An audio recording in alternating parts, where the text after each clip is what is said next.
Our greatest strength can be our greatest weakness. നമ്മുടെ ശക്തി ചില സമയത്ത് നമുക്ക് ദൗർബല്യമായി മാറിയേക്കാം. ഒരു ഉദാഹരണം പറയുകയാണെങ്കിൽ, ഒരു സെയിൽസ്മാൻ, നന്നായി സംസാരിക്കാൻ കഴിയുന്ന ഒരു സെയിൽസ്മാൻ, അയാളുടെ അടുത്തൊരു കസ്റ്റമർ വരുന്നു, സംസാരിച്ച് അവസാനം കസ്റ്റമറെ ആ സെയിൽ നടത്താൻ പറ്റാത്ത സാഹചര്യത്തിലേക്ക് എത്തിക്കുന്ന ചില സെയിൽസ്മാൻമാരുണ്ട്.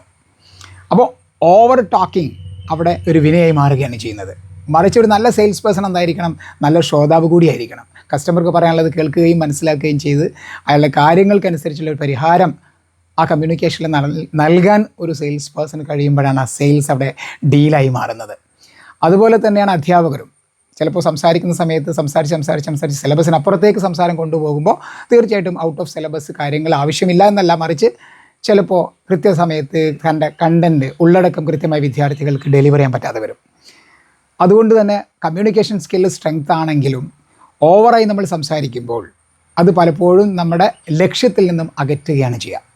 അതുകൊണ്ട് സ്ട്രെങ്ത് എന്താണെന്ന് കൃത്യമായി തിരിച്ചറിയുകയും ആ സ്ട്രെങ്ത്തിനെ വീക്ക്നെസ് ആക്കാതെ കൊണ്ടുപോകാൻ നമുക്ക് കഴിയുകയും ചെയ്യണമെങ്കിൽ തീർച്ചയായിട്ടും നല്ലൊരു ജാഗ്രത നമുക്കുണ്ടായിരിക്കണം.